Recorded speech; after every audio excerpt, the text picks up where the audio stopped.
सबसे पहले टीवी पर सुनकर में एक लोटा जल भरकर, रात को तो हम कुछ करने वाले थे, पर सुबह दोपहर में जब कथा सुनी, एक लोटा जल भरकर मंदिर चली गई। और शिव के मंदिर में फिर वही बात है, एक लोटा जल सारी समस्या का हल। जब एक लोटा जल लेकर आप देव अधिदेव महादेव के पास जाओगे तो निश्चित है वो एक लोटा जल तुम्हारे चित्त को और तुम्हारे चरित्र को बदल कर रख देगा, ये निश्चित है। वो एक लोटा जल तुम्हारे चित्त को बदलेगा, तुम्हारे चरित्र को बदलेगा। जब तुम्हारा बुद्धि, तुम्हारा चित्त, तुम्हारा मन अपने आप बदल जाएगा। शंकर के मंदिर जाओगे, शिवजी राहें खोलना प्रारंभ करेंगे, मार्ग खोलना प्रारंभ करेंगे। तुमने शिव का मार्ग पकड़ा तो शिव भी तुम्हें कोई अच्छा मार्ग पकड़ा कर उस मंजिल तक पहुंचाने का प्रयास करें। मंजिल शिव कथा कहती है, भगवान शंकर का सब बात कहता है, शिव महापुराण वर्णन करती है। कल कथा में कहा था कि मानव का शरीर प्राप्त कर लेना या मानव का शरीर ले जाना। मनुष्य का शरीर प्राप्त कर लेना या मिल जाना सरल हो सकता है, पर उस मानव शरीर में भगवान का भजन हो पाना, भगवान की अविरल भक्ति को धारण कर पाना, शिव नाम को जप पाना थोड़ा कठिन है। दुनिया में धन वाले बहुत होंगे, आप भी जितने बैठे हो किसी के पास धन की कमी नहीं है, संपदा की कमी नहीं है, वैभव की कमी नहीं है।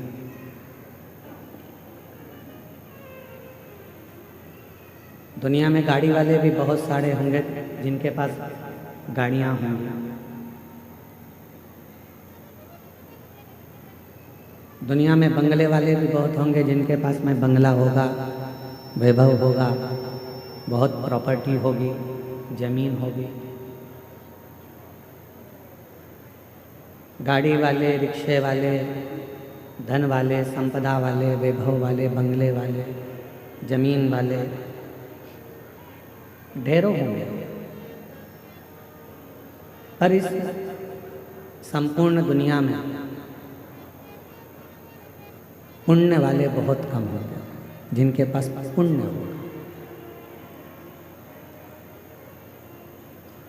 गाड़ी हो जाना बहुत बड़ी बात नहीं है, बंगला हो जाना बहुत बड़ी बात नहीं है, जमीन या जायदाद, प्रॉपर्टी, ये सब कुछ हो जाना बहुत बड़ी बात नहीं है। पर सबसे बड़ी बात एक ही है, पुण्य वाला हो जाना। जिसके पास में पुण्य है उसके पास में किसी चीज़ की कभी कमी नहीं आती। जब पुण्य क्षीण हो जाता है तो फिर कुछ नहीं हो पाता।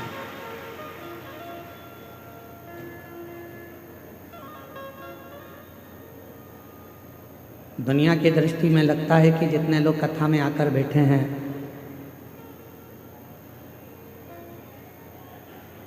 बड़े बड़े पैसे वाले लोग सोचते हैं कि कथा में तो साधारण से लोग जाकर बैठते हैं, पैसे वाला क्या करेगा कथा में जाकर,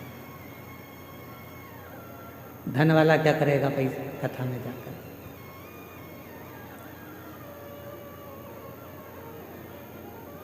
खूब गाड़ी के मालिक सोचते हैं कि हमारे पास में इतनी गाड़ी है तो हम कथा में जाकर क्या करें। जिनके पास ढेरों जमीन है वो भी यही सोचते हैं कि हम कथा में जाकर क्या करें। पर उन्हें कौन समझाए, तुम्हारे पास में गाड़ी तो बहुत है, बंगले बहुत हैं, सत्ता और वैभव बहुत है, पर तुम्हारे पास में पुण्य नहीं है, इसलिए तुम कथा तक नहीं पहुंच पाए।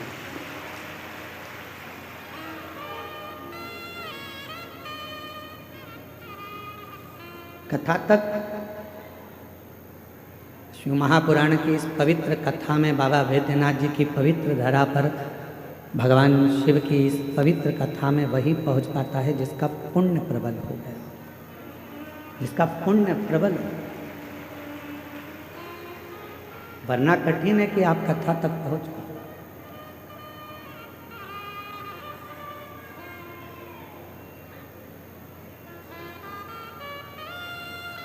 आप सबके पास में, सबके घर में ओढ़ने के लिए कंबल भी है और बिछाने के लिए गादी भी है। बोलो है कि नहीं है? जम के बोलो, है ना? सबके घर में भोजन भी है, सबके घर में साइकिल, मोटरसाइकिल, फोर व्हीलर नहीं भी हो तो भगवान की कृपा तो इतनी है कि तुम साइकिल मोटरसाइकिल तो 15 दिन में खरीद सकते हो, इतना बाबा ने तुम्हें दे रखा है। शिव जी की कृपा से मिल गया। गला पकड़ रहा है, खींच कर बोलना पड़ रहा है।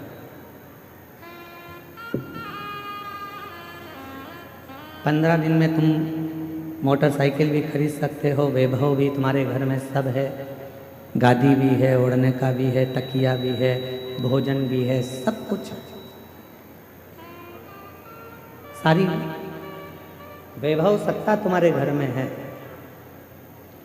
इसके बाद भी आप शिव महापुराण की कथा में एक दरी पर, चटाई पर सो रहे हो, चद्दर ओढ़ रहे हो, कम्बल ओढ़ रहे हो, पत्थर नीचे से गड़ रहे हैं, भोजन मिला वो तुमने पा लिया, बैठकर भजन करा, स्मरण करा, तो क्या तुम्हारे घर में कोई चीज़ की कमी है क्या? नहीं, तुम्हारे घर में सब कुछ है। पर तुम यदि कथा के पंडाल तक पहुँचे हो, बाबा वैद्यनाथ जी ने तुमको अगर यहाँ तक बुलाया है तो ये निश्चित है वैभव से ज़्यादा तुम्हारा पुण्य प्रबल था, इसलिए तुम यहाँ कथा के पंडाल तक पहुँचे। ये तुम्हारा पुण्य है।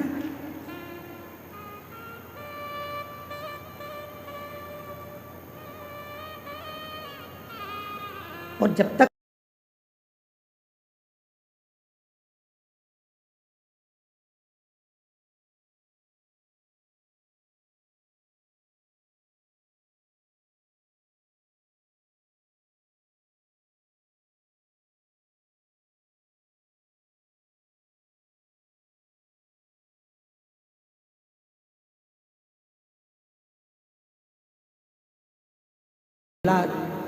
जमीन जायदाद वैभव सत्ता कुछ भी हो आपके पास, और शंभु शरणे मारू घड़ी दुख काटो दया करीने दर्शन आपो। ओ शंभु शरण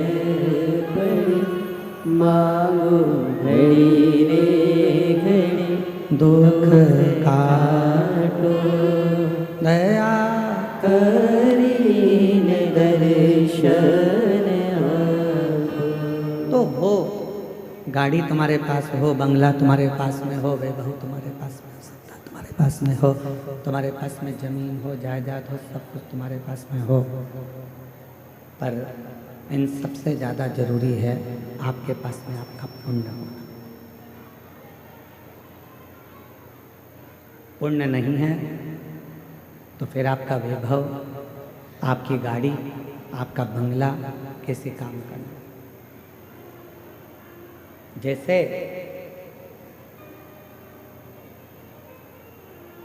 मानव देह के अंदर, मानव शरीर के अंदर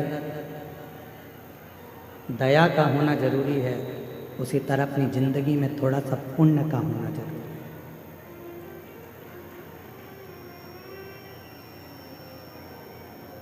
और वो पुण्य ही हमें परमात्मा तक लेकर जाता है, वो पुण्य ही हमें सत्संग तक लेकर जाता है, वो पुण्य ही हमें सद्गुरु की शरणागति तक लेकर जाता है। एक बात, फ्लाइट में सफ़र करो तो वहाँ जब आप बैठ जाते हैं और फ्लाइट उड़ने वाली रहती है, तब वो दीदियाँ कहती हैं कि सीट बेल्ट बांध लीजिए।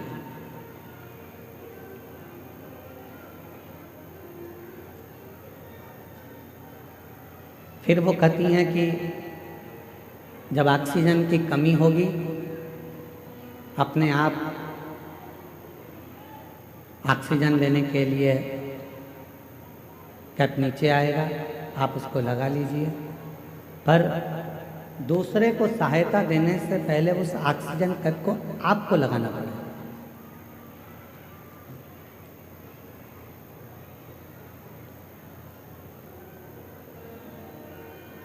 आवाज नहीं आ रही है क्या? उस ऑक्सीजन कैप को पहले अपने को लगाना है, फिर दूसरे की सहायता करना है। डिले कम कर दो, गूंज रहा है तुम लोग। पहले ऑक्सीजन कैप अपने को लगाना है, फिर दूसरे को सहायता करना है। शिव महापुराण की कथा भी यही कह रही है। भगवान शंकर का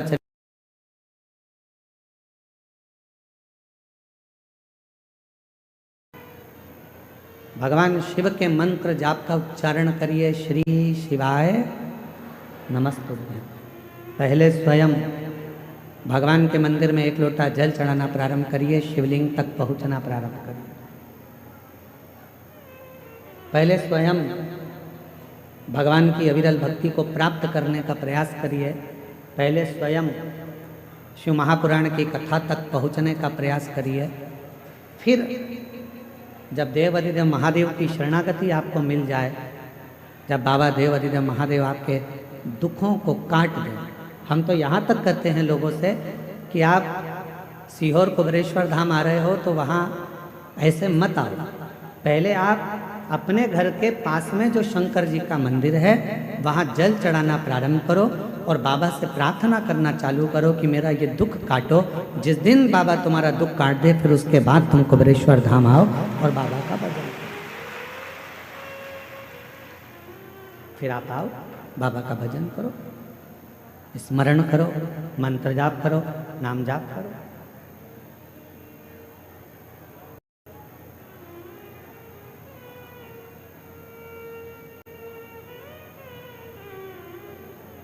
आपकी और हमारी आदत क्या है? मेरा बेटा अमरनाथ जा रहा है, मेरा पति केदारनाथ जा रहा है, मेरी पत्नी मेरी बेटी अमरनाथ केदारनाथ जा रही है।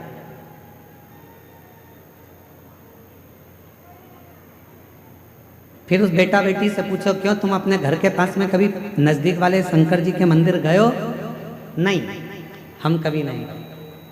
अब ईमानदारी से बोलो, जब तुम पास में शंकर जी का शिवालय है, पास में शंकर जी का मंदिर है, वहाँ एक लोटा जल चढ़ाने नहीं गए और केदारनाथ और अमरनाथ में भगवान को ढूंढने जाओगे तो बाबा भोलेनाथ मिलेगा? और हमारी बात बिल्कुल मत मानो, बिल्कुल हमारी बात मानने की जरूरत नहीं है। आप तो महाभारत का चरित्र देखिए। महाभारत के चरित्र में जब युधिष्ठिर, नकुल, सहदेव, अर्जुन, भीम सब भगवान कृष्ण के सामने हाथ जोड़कर खड़े हो गए और कह दिया कि हमारा तो पूरा वैभव चलेगा, जुए में हम सब कुछ हार गए, कुछ नहीं बचा, हमारा संपूर्ण वैभव चलेगा।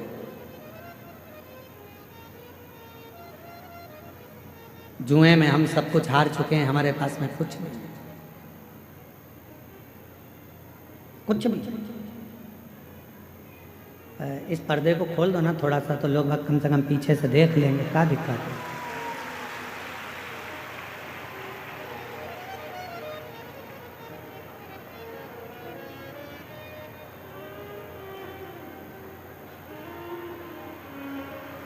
ऊपर चढ़ के और खोल दो थोड़ा सा।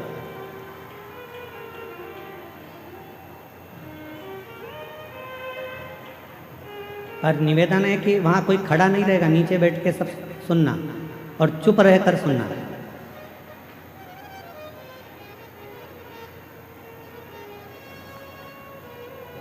शंभु।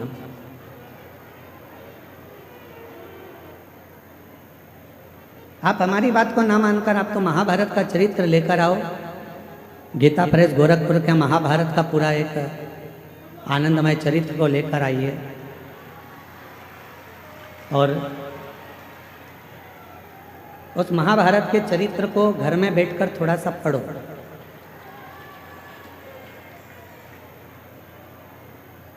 और जब आप महाभारत के उस चरित्र को पढ़ेंगे, अध्ययन करेंगे, उसका स्मरण करेंगे, तो उसमें मिलेगा कि भगवान कृष्ण के पास जाकर पांडव हाथ जोड़कर कहते हैं कि अब हमारे पास कुछ भी नहीं बचा, अब हमारे पास में कुछ भी नहीं, हमारा पूरा वैभव चले गया, हमारा पूरा धन चले गया, हमारी पूरी सत्ता चली गई, हमारा पूरा संपदा चली गई, हम जुए में सब कुछ हार चुके हैं, हमारे पास कुछ भी नहीं बचा, कुछ भी। अब हमारे पास में कुछ भी नहीं है तो हम क्या करें? पांडवों की दशा देखकर भगवान कृष्ण ने कह दिया कि तुम एक काम करो कि भगवान शंकर का भजन करो। थोड़ा सावधानी पूर्वक कथा सुनिएगा, ध्यान लगाइएगा। कथा में आपका ध्यान रहे। बहुत दूर दूर से आप लोग आए हो और बाबा की कथा सुनने के लिए आए हो। आपके पास में अगर कोई खड़ा भी है तो उसके पांव पड़ लो, हाथ जोड़ लो और उसको नीचे बिठा कर कह दो थोड़ी देर चुप हो जा, 2 घंटे के बाद जितना बोलना है बोलते रहना। उसके पांव पड़कर उसको नीचे बिठा कर कह दो 2 घंटे चुप हो जा, उसके बाद में तू बोल लेना जितना बोल, और नीचे बैठ जा। कथा कर रही है, शिव कथा वर्णन कर रही है। पांडव विनय कर रहे हैं, हम क्या करें? महाभारत का वन पर्व कह रहा है। भगवान कृष्ण ने कह दिया कि तुम शिव की आराधना करो, भगवान शंकर की साधना करो। शिव की आराधना, हाँ। भगवान शंकर की साधना, हाँ। इतने में भीम ने कहा कि एक काम करते हैं, अगर शिव जी की ही आराधना करना है, साधना करना है, और शंकर भगवान यदि हमें सब कुछ दे सकते हैं तो हम सीधे कैलाश पर चले जाते हैं और हम सीधे कैलाश पर जाएंगे और कैलाश पर जाकर हम भगवान शंकर की आराधना करेंगे, साधना करेंगे। तब तो भगवान शंकर हम पर प्रसन्न हो जाएंगे, और शिव जी अगर हम पर प्रसन्न हो गए तो भगवान शंकर हमको वापिस सब कुछ दे देंगे। तो एक काम करते हैं कि हम सीधे कैलाश चले जाएं और हम कैलाश जाकर, कैलाश में पहुंचकर भगवान शिव की आराधना साधना करते, सीधे कैलाश। अब जरा चरित्र पर ध्यान देना कि भगवान कृष्ण खुद कह रहे हैं कि भीम, जाने को तो तुम कैलाश जा सकते हो, जाने को तुम कैलाश पहुंच सकते हो, जाने को तुम कैलाश जा सकते हो और कैलाश पर जाकर शिव जी का भजन कर सकते हो, शंकर जी का स्मरण कर सकते हो, शिव की भक्ति कर सकते हो, मना नहीं। पर हम जानते हैं तुम सीधे अगर कैलाश तक पहुंच भी गए, मालूम पड़े मुख्यमंत्री के दरवाजे तक पहुंच भी गए, प्रधानमंत्री के दरवाजे तक, राष्ट्रपति के दरवाजे तक पहुंच भी गए, और वहां जाकर खड़े होकर तुम आवाज़ लगा रहे हो कि भैया जाकर बोलो मैं आया हूँ, तो द्वारपाल पूछेंगे तुम कौन हो? तो कहा कि बस जाकर कह दो कि मैं आया हूँ, मेरा नाम लेकर बोल दो कि मैं आया हूँ। पहचान ही नहीं है तुम्हारी, जानते ही नहीं हो तुम। प्रधानमंत्री के पास द्वारपाल जाकर बोल भी देगा कि कोई राम प्रकाश आया है आपसे मिलने के लिए, प्रधानमंत्री जी बोलेंगे कि कौन राम प्रकाश? मुख्यमंत्री से जाकर कहा कोई कमलेश आया है, कौन कमलेश? उसको पहचानेंगे कैसे? नहीं है पहचान। वापिस आ गया, दरवाजा खटखटा। भगवान कृष्ण कह रहे हैं भीम, कैलाश पर जाकर भजन करना सरल है, पहुंच जाओगे, बैठ जाओगे, पुकार लोगे, विनय कर लोगे, निवेदन कर लोगे, बाबा को बार बार पुकार लोगे, पर याद रखना वहाँ बाबा तुम्हारी पुकार को सुन भी लेंगे तो भी तुम्हें कुछ दे नहीं पाएंगे, कुछ दे नहीं पाएंगे। इसलिए एक काम करो, 12 वर्ष के लिए तुम जब वन में भ्रमण करोगे, इन 12 वर्ष में प्रतिदिन का एक नियम बना लो कि एक पार्थिव शिवलिंग का निर्माण करना है, पूजन करना है। नज़दीक में कोई शंकर जी का शिवलिंग है, वहाँ जाकर आराधना करना है। 12 वर्ष के वन में तुम 12 वर्ष तक जब वन में रहो तो 12 वर्ष के वन में केवल शंकर की आराधना करना, शिव मंदिर तक जाना, शिवालय की पूजन करना, पार्थिव पूजन करना और शंकर का स्मरण करना। 12 वर्ष तक शंभू, 12 वर्ष तक तुम शिव का भजन, 12 वर्ष।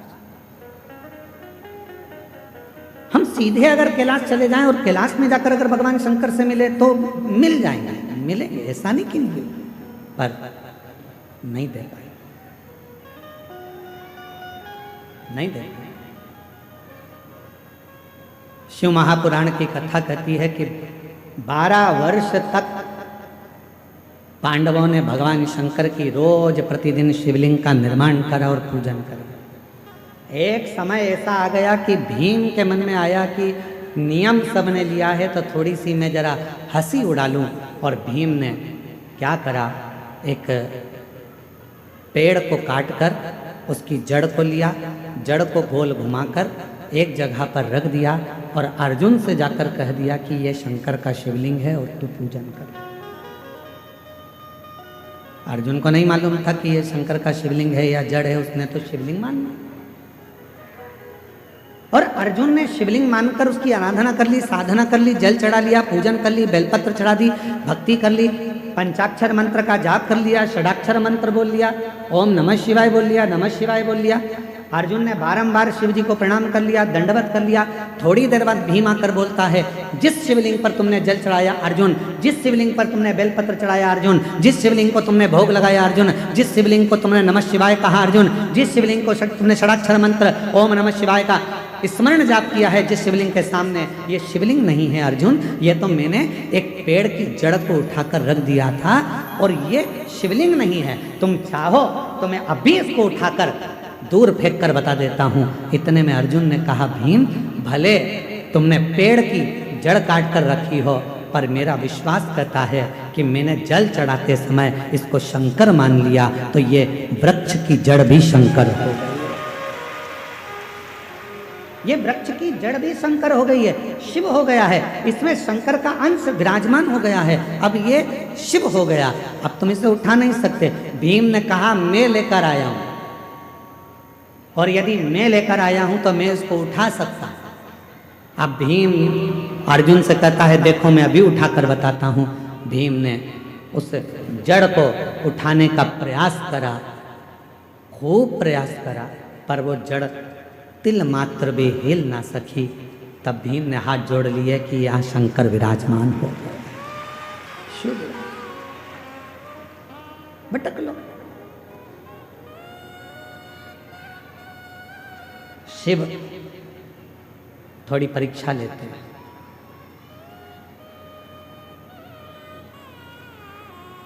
आपने भी पढ़ाई करी है, हमने भी पढ़ाई करी है। आप भी कॉलेज तक पहुँचे हैं, हम भी कॉलेज तक पहुँचे। जब छोटी एग्ज़ाम होती थी स्कूल में, त्रैमासिक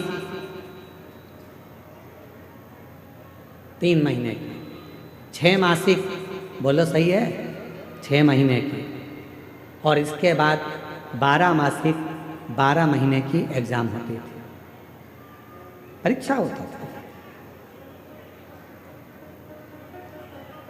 छोटी एग्ज़ाम 3 महीने में हो जाती थी, फिर 6 मासिक, इसके बाद में 12 मासिक परीक्षा, वार्षिक परीक्षा हो जाती थी। धीरे धीरे जब हम रोज प्रतिदिन भगवान शंकर के मंदिर में 1 लोटा जल चढ़ाते हैं तो धीरे धीरे मेरा भोले बाबा आपकी रोज थोड़ी थोड़ी परीक्षा लेता रहता है और उन परीक्षा में हमको पास करते रहता है। और एक बार जब हमारी जिंदगी की पूर्ण परीक्षा हो जाती है तो मेरा भोलेनाथ फिर वार्षिक परीक्षा का रिजल्ट तुम्हारे हाथ में दे देता है। फिर मेरा शिव, मेरा शंकर, मेरा उघड़दानी, त्रिकालदर्शी, फिर वो रिजल्ट तुम्हारे हाथ में देता है।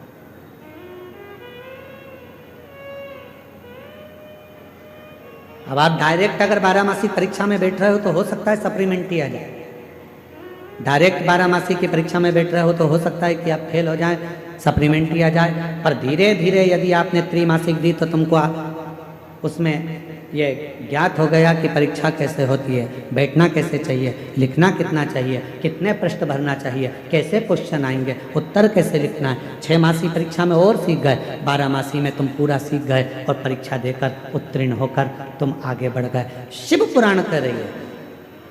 कई लोग कहते हैं कि केदारनाथ गए, अमरनाथ गए, फिर उनसे पूछा कि तुम अपने घर के नज़दीक में कोई शंकर जी के मंदिर जाते हो, घर के नज़दीक में शंकर के शिवालय तक जाते हो, घर के नज़दीक में तुम एक लोटा जल चढ़ाने जाते हो?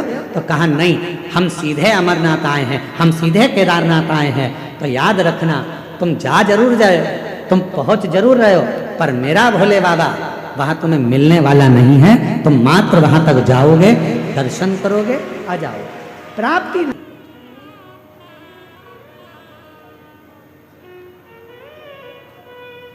इसीलिए आपको कथा में कहा था, वो लाइन तो आपको भी याद होगी, ऐसे दयालु नाथ, सब बोलो सब, रिश्ता बनाइए, ऐसे दयालु नाथ से रिश्ता बनाइए, मिलता रहेगा आपको जो कुछ भी चाहिए, मिलता रहेगा आपको जो कुछ भी चाहिए। ऐसा करिश्मा होगा जो हुआ कभी नहीं, ऐसा करिश्मा होगा जो हुआ कभी नहीं। मांगा है भोलेनाथ से वरदान एक ही, मांगा है भोलेनाथ से, बोलो बोलो, वरदान एक ही। मांगा है भोलेनाथ से वरदान एक ही, मांगा है भोलेनाथ से वरदान एक ही। तेरी कृपा बनी रहे जब तक है जिंदगी, तेरी दया बनी रहे जब तक है जिंदगी, जब तक ये शरीर है। ऐसी कृपा तुम्हारी हो। शिव के मंदिर अमरनाथ जाओ, केदारनाथ जाओ, सोमनाथ जाओ, चाहे काशी जाओ, चाहे वैद्यनाथ जाओ, चाहे तुम्हारी मर्जी पड़े कुबेरेश्वर धाम जाओ, पर निवेदन है उसके पहले अपने घर के पास में जो शंकर का मंदिर है वहाँ जाना प्रारंभ करो। जिस दिन तुम वैद्यनाथ, केदारनाथ, कुबेरेश्वर जाओगे उस दिन भोले बाबा तुम्हारे स्वागत में राहें बिछाकर, नयन बिछाकर खड़े रहे। आप जाओ तो जान ना पहचान, जम के बोलो जरा, तू मेरा मेहमान। हम तो पहचानते ही नहीं है। अब तुम गए सीधे पहुंच गए, आओ, और तुम जाते से कह दो तुम्हारे पास में जो माता बैठी है, और तुमसे कह दे तुम्हारे पास में जो महिला बैठी है वो कह मैं तो तुम्हारी समधन हूँ। अब इतने में बोला तू मेरी समधन कैसी, जरा बता तो जरा। फिर वो रिश्तेदारी बताए, समधन ऐसी बनी, वैसी बनी, वैसी बनी, वैसी बनी। तो इतने में पड़ोसन ने कह दिया चूल्हा में जाए ऐसी समधन। क्या करना हमको ऐसी समधन का? अरे रिश्ता तो ठीक बनाओ, रिश्तेदारी तो ठीक करो। कोई बड़ी बीमारी हो जाती है और बड़े शहर में जाकर इलाज कराते हो तो पहले उससे पहले बड़ा शहर का डॉक्टर कहता है कि तुमने पहले कहाँ कहाँ दिखाया वो बताओ। बोलो सही है कि गलत है? पहले बताओ कहाँ कहाँ दिखाया, फाइल लाओ, फिर तुम फाइल लाओगे साहब। हमने ये बेगूसराय दिखाया था, फिर हम पटना गए, फिर पटना के बाद हम यहाँ दिल्ली आए हैं, अब ये दिल्ली में आपको दिखा रहे हैं, फिर दिल्ली में अगर काम नहीं होता मुंबई जाएंगे, मुंबई में दिखाएंगे। तुम पहले अपने गांव में दिखाए, गांव से फिर बड़े पटना तक पहुँचे, पटना से फिर दिल्ली तक पहुँचे। उसी तरह धीरे धीरे बढ़ोगे। फाइल आखिरी में बड़ा डॉक्टर देखेगा तो देख कर कहेगा कि लाओ अब फाइल में देखता हूँ, और पीछे के सारे रिकॉर्ड देखने के बाद फिर वो निर्णय देगा कि तुमको ये बीमारी है और इसका इलाज यहाँ हो सकता है, तुम चिंता मत करना, मैं तुम्हें ठीक कर कर भेज दूंगा, बिल्कुल चिंता मत करो, तुम्हें आराम है। क्या मतलब फिर डायरेक्ट पहुंच गए तुम तो।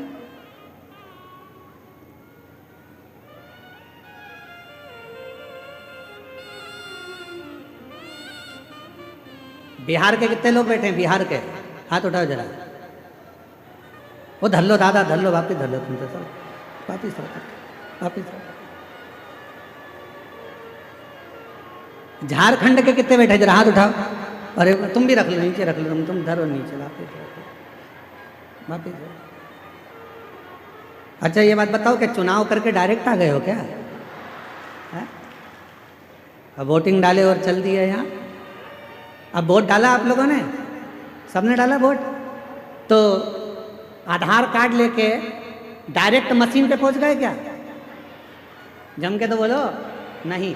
पहले आधार कार्ड बाहर वाले को दिखाया, बाहर वाले ने फिर अंदर वाले को, एक टेबल पे गए, फिर दूसरे वाले के पास, बोलो बोलो सही है, दूसरे वाले के पास, फिर तीसरे वाले के पास गए, फिर वहाँ निशान लगाया, निशान लगाने के बाद फिर तुम्हें अंदर भेजा, फिर जाकर तुमने मशीन का खटका दबाया। अगर तुम डायरेक्ट पहुंच जाते तो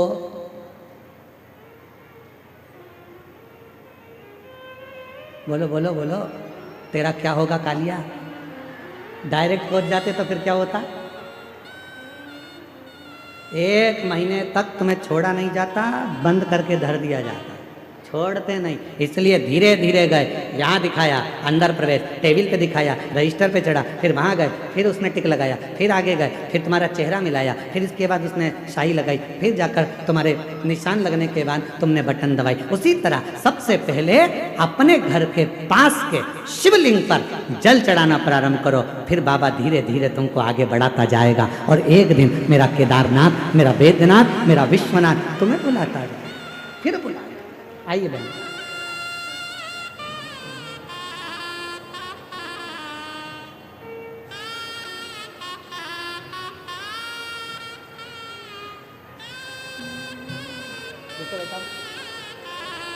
ऐसे दयालु नाथ से रिश्ता बनाए। पूरा इलेक्ट्रॉनिक का शोरूम जल गया था। एक व्यक्ति आया, उसने कहा कि 25 लाख का मैं माल भर दूंगा। परिवार से मांग कर और लोन लेकर 25 लाख दिए, वो लेकर चले गया, मोबाइल बंद कर लिया। दर दर भटकती रही, पति पूरा शरीर पैरालिसिस में हो गया, पलंग पर गिर गया। तब विचार करा कि अब शरीर छोड़ दें पूरे घर के लोग। रात को प्लान था, सवेरे शंकर के मंदिर कथा सुनकर चली गई, और बाबा ने ऐसा हाथ पकड़ा कि आज बाबा ने वापिस जहीं पर थी वहीं पर ले जाकर दिखाया। ऐसे दयालु नाथ से रिश्ता बनाए। ऐसे दयालु नाथ से रिश्ता बनाए। बाबा की जब कृपा हो, करुणा हो, उदारता, धीरे धीरे चलो। पहले शिव जी के मंदिर जाना चलो चालू करो, शंकर के मंदिर में 1 लोटा जल चढ़ाना प्रारंभ करो, फिर बाबा परीक्षा लेगा, फिर धीरे धीरे आगे बढ़ाएगा, और बढ़ाते बढ़ाते बढ़ाते बढ़ाते एक दिन तुम्हारा दुख, तुम्हारी तकलीफ, तुम्हारा कष्ट धीरे धीरे काटना प्रारंभ करेगा। अभी हमारे वो श्री रमेश रेखा ठकराल जी, मोना ठकराल जी, नरवाना हरियाणा से मुख्य यजमान है। मोना जी अभी जब यहाँ पूजन करने आई थी तो ये बेटी कह रही थी, गुरुजी बाबा वैद्यनाथ जी से इतना जरूर कह देना हमारी तरफ से कि जब फरवरी में कुबेरेश्वर धाम पर रुद्राक्ष उत्सव हो तो हमको वापस जजमान बनाते, ऐसी बाबा से प्रार्थना करना। बना दिया, बधाई हो आपको बहुत।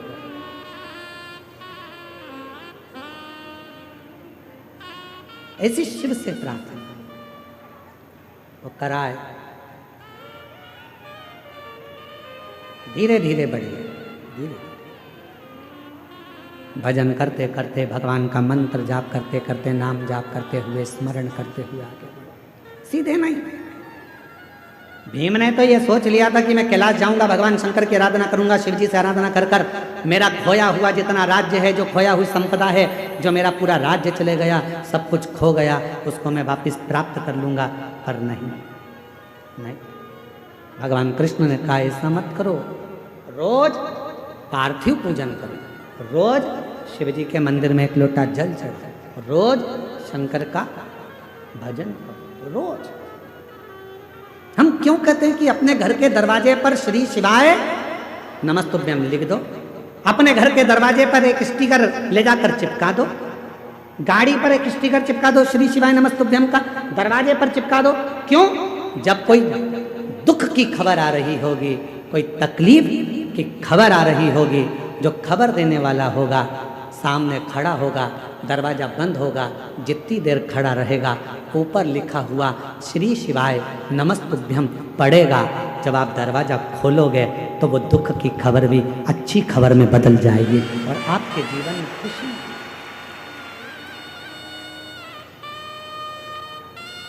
शंभो, प्रयास करें।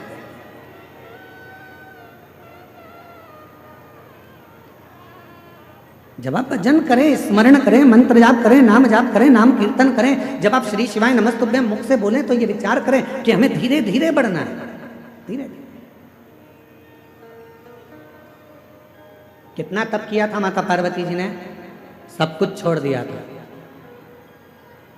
सब कुछ त्याग दिया। एकदम मेरी माता पार्वती जी ने कुछ नहीं त्यागा। मेरी माता पार्वती जी ने त्यागा था तो धीरे धीरे त्यागा था। पहले भोजन त्यागा एक समय का, फिर फलहार लिया, फलहार त्यागा, फिर पत्तों का सेवन करा, वो भी त्याग दिया, फिर केवल श्वास लेती थी, वो भी धीरे धीरे छोड़कर नासिका के एक छिद्र से माता श्वास लेती और उसी छिद्र से छोड़ देती। और एक समय ऐसा आ गया कि माँ पार्वती जी ने नासिका के एक छिद्र से श्वास ले तो ली पर उसे छोड़ती ही नहीं, उसे छोड़ती नहीं। बहुत प्रयास किया, छूट नहीं। तब भगवान शिव को लगा कि ये प्राण त्याग देगी, अब मुझे जाना पड़ेगा, अब मुझे जाना पड़ेगा और मुझे जाकर दर्शन देना पड़ेगा।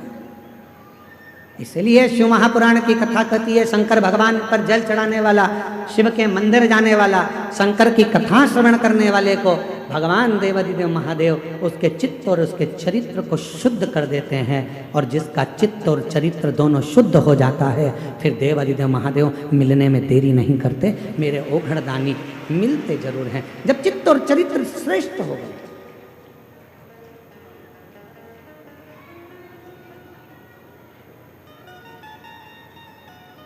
हम आपसे एक बात पूछे, जरा उत्तर दीजिए। आप में से कितनी माताएं जो अपने बेटे से कहती है बेटा मोबाइल देख ले? कोई बोलता है अपने बच्चे से कि मोबाइल देखो? बच्चा अपने आप मोबाइल उठाता है, देखना चालू कर देता है। आप में से कोई माता ऐसी है जो अपने बच्चे से बोलती है बेटा पान की दुकान पे जाके खड़ा हो जा? कोई माँ अपने बच्चे को नहीं कहती कि पान की दुकान पर खड़े हो जा। कोई माँ अपने बच्चे से कहती है कि तू मदिरा की दुकान चले जा। कोई माँ अपने बच्चे को मदिरा की दुकान नहीं भेजती। कोई माँ अपने बच्चे से कहती है कि तू पढ़ाई मत कर। कोई माँ अपने बच्चे से ये नहीं कहती कि तू पढ़ाई मत कर। कोई माँ ये नहीं कहती अपने बच्चे से कि तू अपने दोस्त के साथ खेलने जा। कभी माँ नहीं कहती। माँ नहीं कहती, उसके बाद भी बच्चा अपने दोस्त के साथ खेलने जाता है। माँ नहीं कहती तो भी बच्चा मोबाइल चलाता है। माँ नहीं कहती, उसके बाद भी बच्चा गलत दुकान पर जाकर खड़ा हो जाता है। माँ नहीं कहती तो भी बच्चा गलत संगत में पड़ जाता है। तो फिर विचार करिए, तुमने नहीं कहा, उसके बाद भी गलत जगह पर ये बच्चा क्यों जा रहा है? ये बच्चा गलत क्यों कर रहा है, क्यों कर रहा है? तुमने बोला नहीं तो भी गलत काम कर रहा है, गलत संगत की ओर जा रहा है, गलत मार्ग की ओर जा रहा है। कारण क्या है? मतलब आपके घर के संस्कार उस बच्चे पर प्रभाव नहीं दे पा रहे हैं, आपके घर के संस्कार उस बच्चे को कम पड़ रहे हैं, इसलिए दूसरे की विसंगति उस बच्चे को बर्बाद करने में लग गई। दूसरे की विसंगति, अपने नहीं बोला। बिना बोले बच्चा मोबाइल चला रहा है, बिना बोले बच्चा दोस्तों के साथ घूम रहा है, बिना बोले बच्चा रात को 10-10, 11-11 बजे तक आ रहा है, बिना बोले बच्चा मदिरा पान कर रहा है, बिना बोले बच्चा तंबाकू खा रहा है। खुशी तब मनाना जब बिना बोले तुम्हारा बच्चा एक लोटा जल भरकर शंकर के मंदिर जाना चालू कर दे, तब समझना कि हमारे संस्कार पोषित हुए, तब जाने हमारे संस्कार श्रेष्ठ हुए।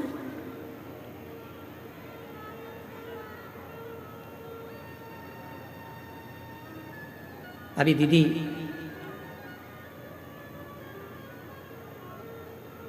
अयोध्या से पधारी दीदी गौरांगी जी कह रही थी अपने संबोधन में कि मेरे भी माता पिता हैं और मैं भी एक माता पिता की बेटी हूं।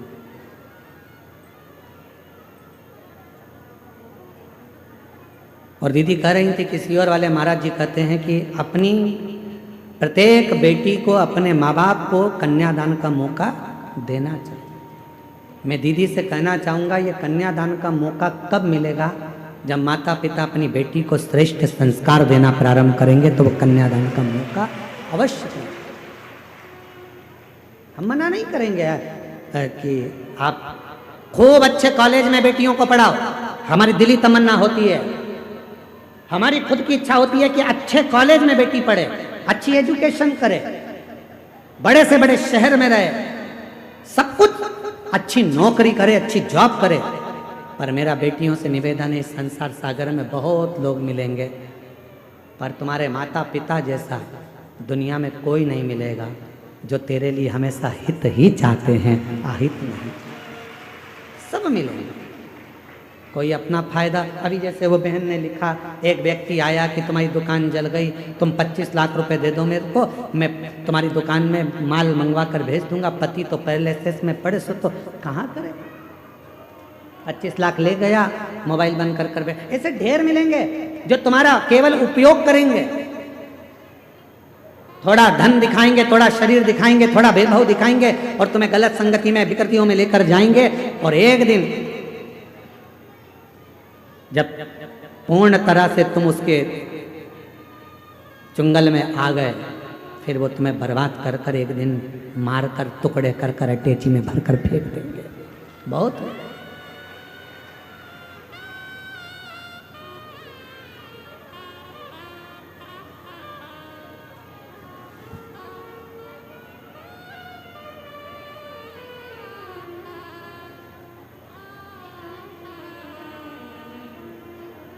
जब कोई कहता है ना कि वो मुझसे बहुत स्नेह करता है, वो मुझसे बहुत स्नेह करता है, वो मुझसे बहुत स्नेह करती है, और वो मैंने उसको अपने बातों में अपने तरीके से उसको अपने काबू में कर कर रखा है। शिव महापुराण की कथा कहती है कि अपने जीवन को ऐसा मत बनाना कि आप किसी के काबू में रहें, आप स्वयं के काबू में रहें। स्वयं एक लाइन याद रखो, मैं चाहे ये करूं, मैं चाहे वो करूं, मेरी।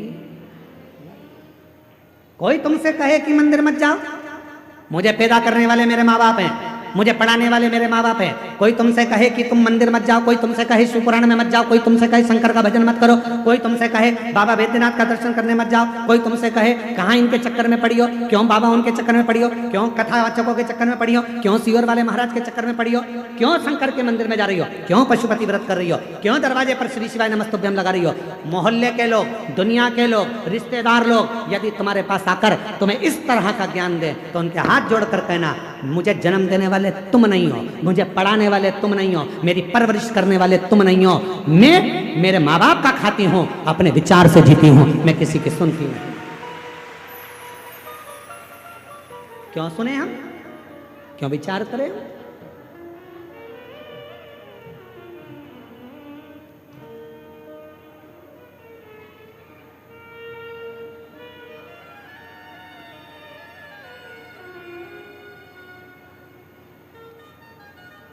क्यों विचार करें हम इस चीज का? ये सब विचार नहीं है, हम किसी के कहने पर नहीं चलते। हम तो बाबा के भरोसे चलते हैं, हम तो बाबा के भरोसे चलते हैं। ये दुनिया वाले जलते हैं, ये दुनिया वाले जलते हैं।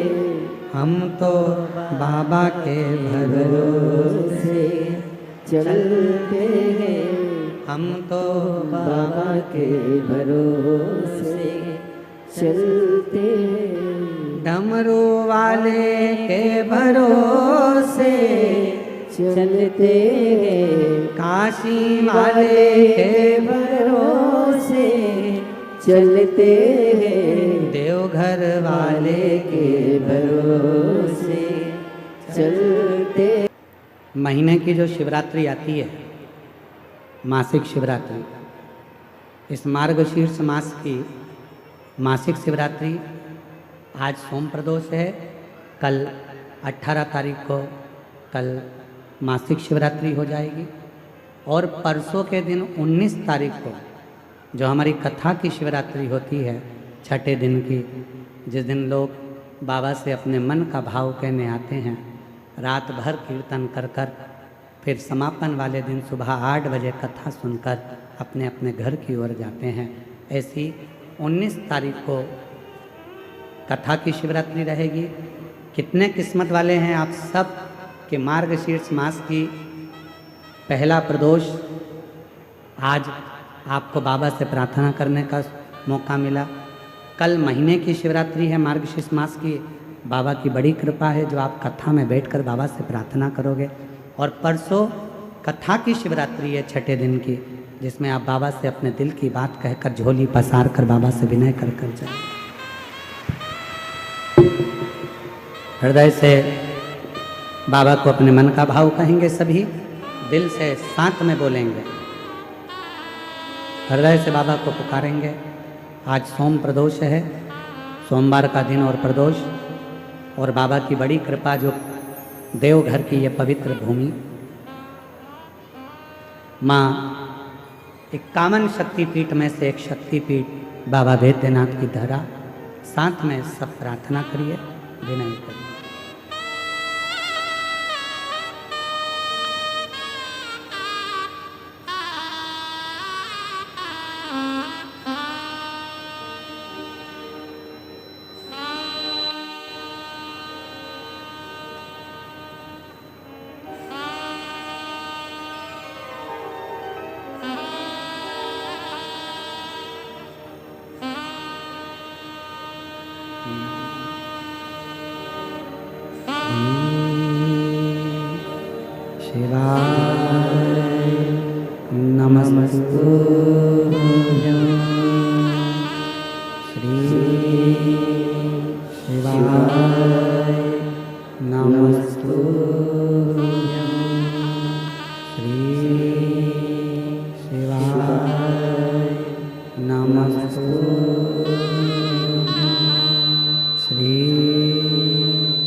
शिव शंकर जपू तेरी माला भोले बाबा जपूं तेरी माला भोला सब दुख काटो मारा ओ भोला सब दुख काटो मारा देश है मंगल मंगलकारी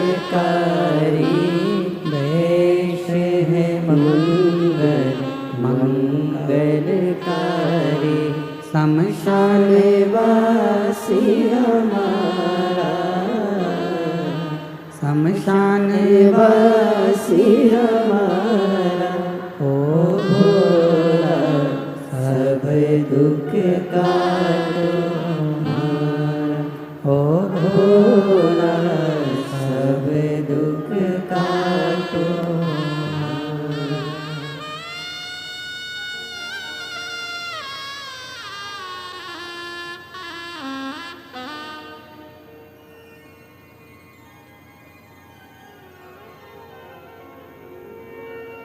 बाबा देवादिदेव महादेव भगवान शिव ओगरदानी त्रिकालदर्शी कैलाशी अविनाशी भगवान शंकर की कथा कह रहे, शिव महापुराण की कथा वर्णन कर रहे हैं।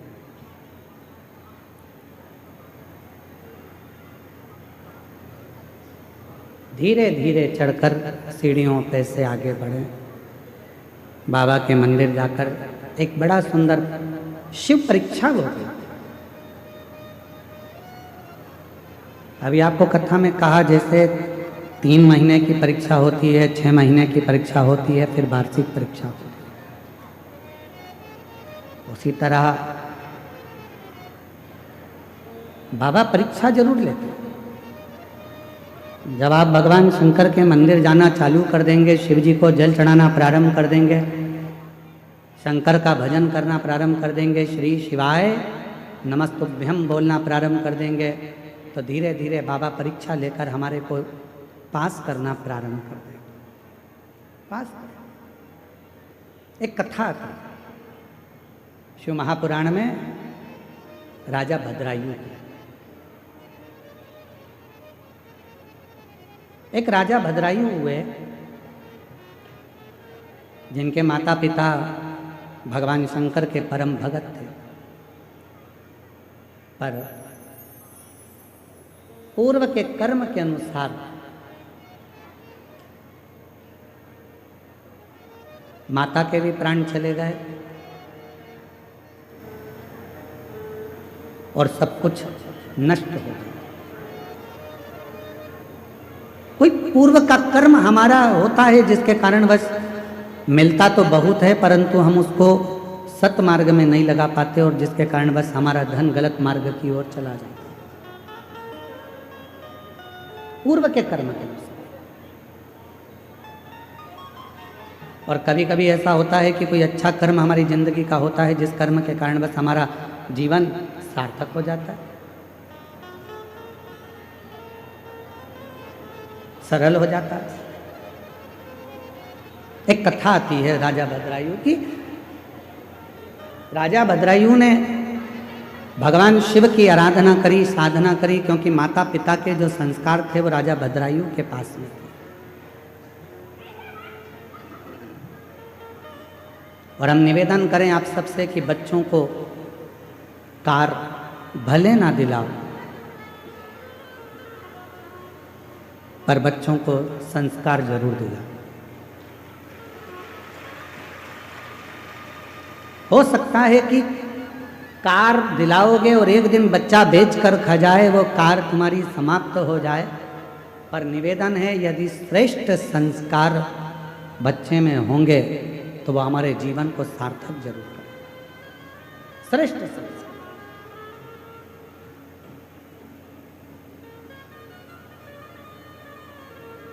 जैसे आज हमारे कथा के मध्य में अयोध्या से दीदी का आगमन हुआ, ऐसे ही परसों 19 तारीख को कथा के छठे दिन हमारे बीच में स्वामी रामदेव बाबा जी इस कथा के मध्य में आए।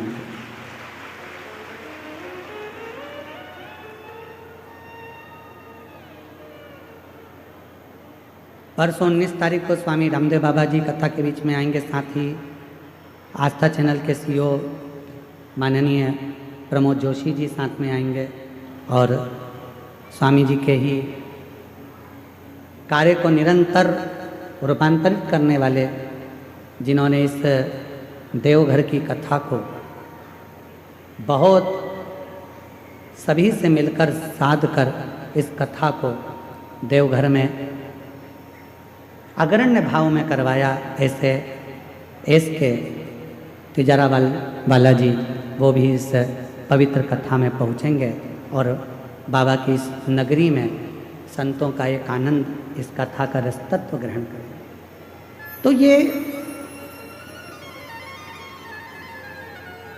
शिव कथा कर रही है, भगवान शंकर का चरित्र कर रहा है, शिव महापुराण की कथा कर रही है। एक भद्रायु नाम के राजा हुए और वो भद्रायु नाम के जो राजा थे वो भगवान शंकर के परम उपासक। शिव की साधना करना, शिव की भक्ति करना, भजन करना, स्मरण करना। उनकी धर्मपत्नी का नाम था कीर्ति मालिनी।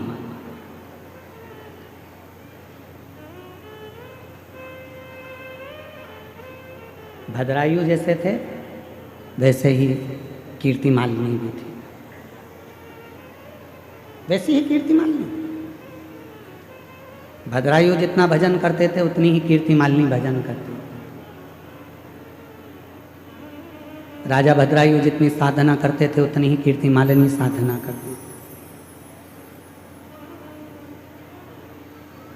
अभी आपको कथा में कहा कि भगवान जिसको अपना बनाना चाहते हैं, भगवान जिसको बहुत कुछ देना चाहते हैं, भगवान जिसकी गोदी में खुशियां प्रदान करना चाहते हैं, उसकी परीक्षा जरूर है।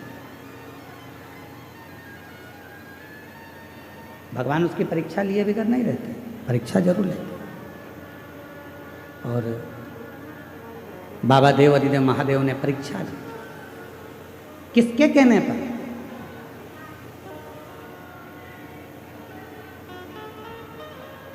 स्कंद पुराण का 531वें नंबर का पृष्ठ राजा भद्रायु की कथा का बड़ा सुंदर वर्णन करता है और शिव महापुराण भी राजा भद्रायु की कथा का वर्णन करता है। शिव पुराण कहा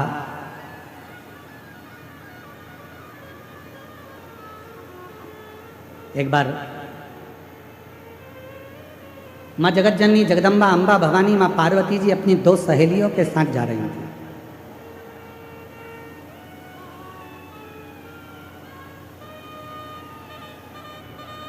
इतने में माता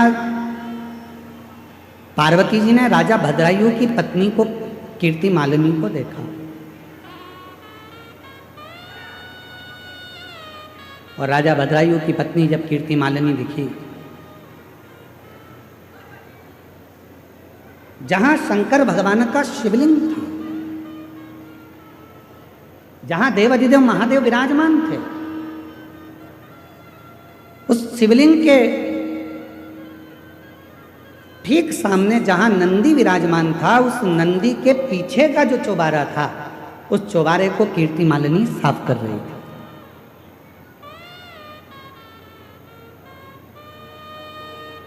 पार्वती जी की दृष्टि चली गई और माँ जगतजननी जगदम्बा अम्बा भवानी ने, माता पार्वती जी ने देखा तो अपनी सहेली से पूछा कि ये है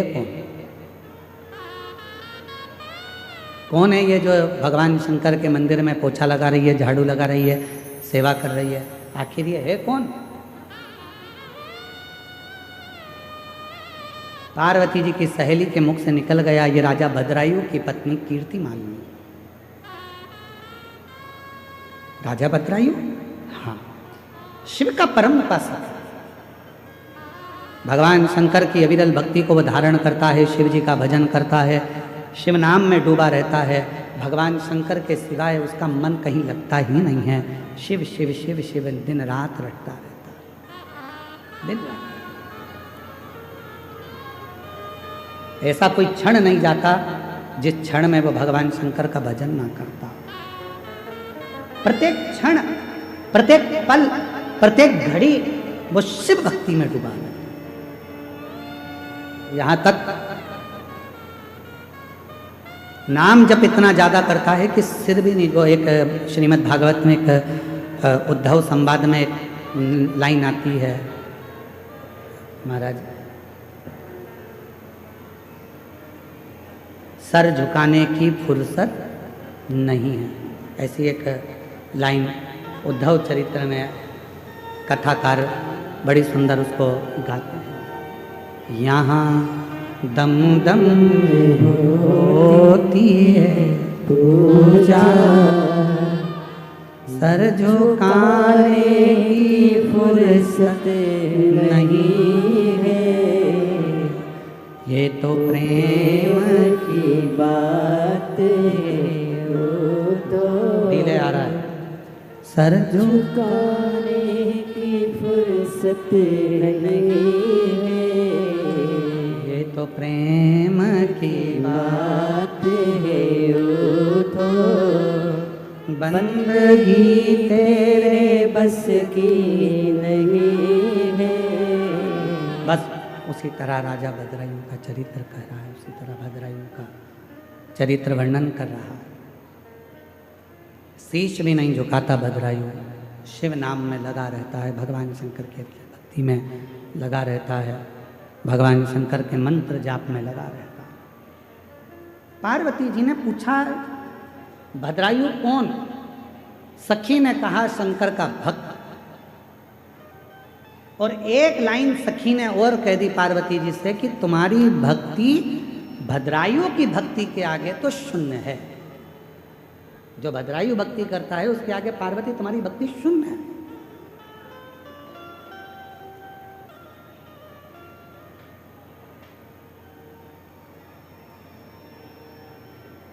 और दुनिया की बड़ी विडंबना है महाराज,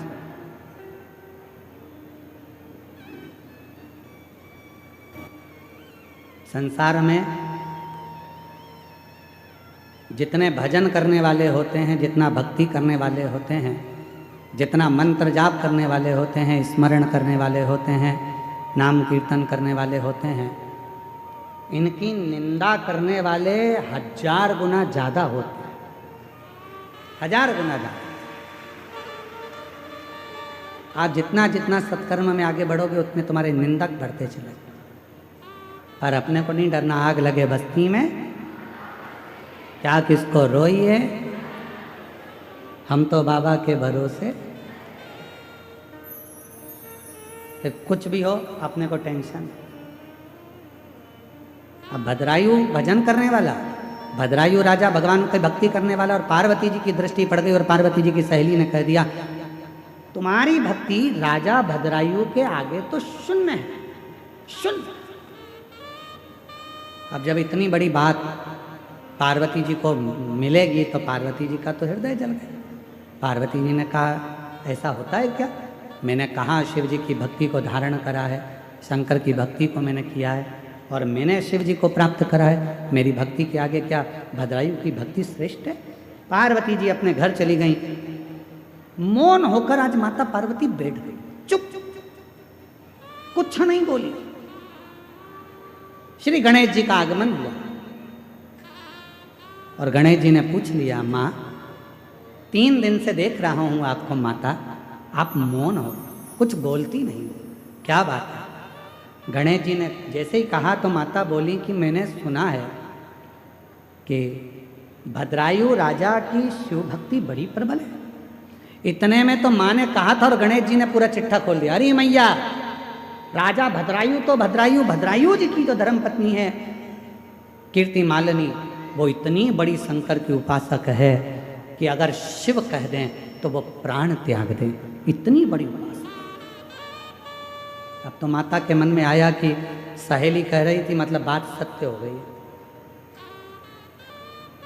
अभी भी मन स्थिर नहीं रहा। आज मन में शांति नहीं थी तो भ्रमण करने के लिए बाहर चली गई। जैसे ही बाहर गई तो दो सहेली और मिल गई, लक्ष्मी और सरस्वती। दोनों ने पूछ लिया, क्या बात है पार्वती, आज तो आप बहुत चुप दिख रही हो। पार्वती जी बोली, बस ऐसे ही मन कर गया। इतने में लक्ष्मी जी बोली, अभी हम आ रहे थे तो राजा भद्रायु शंकर जी का भजन कर रहा था, इतना सुंदर भजन करता है। फिर इतने में सरस्वती जी ने बोला, कीर्ति मालिनी भी इतना सुंदर भजन करती है शिव को रिझाने का, भगवान शंकर को मनाने का। इतने में तो पार्वती जी का हृदय और ज्यादा जल गया। आज पार्वती जी कैलाश पर पहुंची, शिव जी के नजदीक में जाकर बैठी और बाबा उनके मन के भावों को जान गए। तो भगवान शंकर पार्वती जी को लेकर तुरंत नंदी पर बिठाकर भ्रमण के लिए चल दिए। और बाबा लेकर गए तो कहाँ गए, वही भद्रायु के सामने, उसी भद्रायु के सामने। पार्वती जी ने पूछा, आप मुझे ये कहाँ लेकर आए? बाबा देवादिदेव महादेव ने कहा, पार्वती ये राजा भद्रायु है, बहुत उपासना करता है मेरी, इसकी धर्म पत्नी है ये कीर्ति मालिनी, मेरी बहुत आराधना करती है। पार्वती जी को हंसी आ गई और पार्वती जी हंसकर बोली, अगर आप इतनी तारीफ कर रहे हो तो एक बार परीक्षा लेना चाहती हूँ, क्या मैं परीक्षा ले सकती हूँ? आपको एक बात कही थी कथा में, जो शंकर का भक्त होता है, जो शिव की उपासना करने वाला होता है, जो शंकर को एक लोटा जल चढ़ाने वाला होता है, जो शिव महापुराण की कथा को सुनने वाला होता है, उसकी परीक्षा कोई देवता नहीं ले सकता जब तक शंकर की आज्ञा ना हो जाए। शिव की आज्ञा ना हो तब तक उसकी परीक्षा कोई नहीं ले सकता। सोमवार का वो मंगलवार व्रत कर ले, शुक्रवार व्रत कर ले, गुरुवार का व्रत कर ले, रविवार का व्रत कर ले, तीज का व्रत कर ले, चतुर्थी का व्रत कर ले, दुनिया में कोई सा भी व्रत माताएं कर ले, पुरुष कर ले, शनिवार कर ले, मंगलवार कर ले, कोई भी व्रत आप कितने भी कर लो, किसी भी व्रत का फल आपको कोई देवता, जब तक शंकर भगवान कृपा नहीं करेंगे तब तक उस व्रत का फल तुम्हें कोई देवता दे नहीं सकता। कोई पुरुष सोचे मैं शनिवार का व्रत करता हूँ मुझे शनि महाराज फल देंगे, मैं मंगलवार का व्रत करता हूँ मुझे ये भगवान फल देंगे, मैं रविवार का व्रत करता हूँ मुझे ये देवता फल देंगे, मैं गुरुवार का व्रत करता हूँ तो गुरु महाराज फल देंगे, मैं शुक्रवार का व्रत करता हूँ तो माता जी मुझे फल देंगी, मैं ये व्रत कर रहा हूँ बुधवार का तो मुझे गणेश जी फल देंगे। नहीं, पूरे शास्त्र पुराण वेद उठाकर देख लीजिए, पृथ्वी पर रहने वाला मनुष्य अगर बैकुंठ में व्रत करते तो बैकुंठनाथ दे देते, ब्रह्मलोक में व्रत करते तो ब्रह्मा जी दे देते, इंद्रलोक में व्रत करते तो इंद्रलोक में इंद्र दे देते। पर आप और हम सब पृथ्वी पर रहते हैं और पृथ्वी पर रहकर यदि हम कोई सा भी व्रत करेंगे उसका फल बिना शंकर की आज्ञा के मिल ही नहीं सकता, शिव की कृपा के बिना मिल ही नहीं। तेरी कृपा बिना न हिले लेते हैं श्वास से, तेरी कृपा से तनु, बिना शिव आज्ञा के कुछ नहीं मिल सकता। तो भगवान शंकर से पार्वती जी आज्ञा ले रही हैं, आप बोलो तो मैं इसकी परीक्षा ले सकती हूँ, मैं परीक्षा लूँ पर आपको मेरा साथ देना पड़ेगा। शंकर जी बोले ठीक है, अगर मेरे भक्त की परीक्षा लेना ले ले, मैं तेरा साथ दूंगा, क्या चाहती है? पार्वती जी ने कहा आप ब्राह्मण बन जाओ, मैं ब्राह्मणी बन जाता हूँ, ठीक है, और बोल बस इतनी कृपा करना। पार्वती जी बोली मेरी जो सवारी है शेर सिंह वो पकड़ने के लिए आएगा, आप और हम दौड़ेंगे, राजा भद्रायु के सामने जाएंगे, ठीक है? शिव जी ने कहा ठीक, जैसी तेरी मर्जी, परीक्षा लेना है तेरे को ले। ब्राह्मण ब्राह्मणी का रूप रख लिया। आज राजा भद्रायु अपनी धर्म पत्नी कीर्ति मालिनी के साथ वन में भ्रमण कर रहे थे और वहीं पर ब्राह्मण और ब्राह्मणी शंकर पार्वती ब्राह्मण ब्राह्मणी का रूप लेकर भाग पड़े। दौड़ते दौड़ते आ रहे हैं, दौड़ते दौड़ते राजा भद्रायु कीर्ति मालिनी के सामने आ गए। राजा भद्रायु ने पूछा कौन हो तुम? ब्राह्मण दौड़ता हुआ कहता है पीछे सिंह पड़ा है, आ रहा है, दौड़कर हमें खा जाएगा, बचा लीजिए, बचा लीजिए, मेरी पत्नी पीछे रह गई है। इतने में पत्नी दौड़ती दौड़ती आई और पीछे से सिंह आया, उसने कीर्ति मालिनी के सामने राजा भद्रायु के सामने ब्राह्मणी को पकड़ लिया मुख में और तभी राजा भद्रायु से ब्राह्मण ने कहा मेरी पत्नी को बचा लीजिए, मेरी पत्नी मर जाएगी, महाराज मेरी पत्नी को बचा लीजिए। राजा भद्रायु ने बाणों को उठाकर साधना प्रारंभ करा।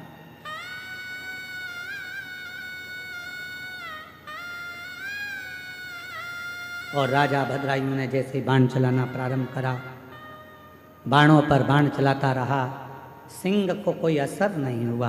बड़ा भयंकर सिंह था, शेर बड़ा भयंकर था, कोई असर नहीं हुआ।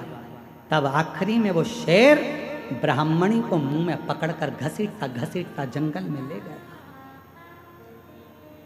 जंगल महाराज बाबा देवाधिदेव महादेव परीक्षा बहुत लेते हैं। आज राजा भद्रायु की जो परीक्षा चल रही है, ये परीक्षा साधारण नहीं है, बहुत परीक्षा। पर चिंता मत करना, हिम्मत मत हारना। जो व्यक्ति जिंदगी में हिम्मत नहीं हारता, फिर देवाधिदेव महादेव उसका हाथ पकड़कर उसकी मंजिल तक छोड़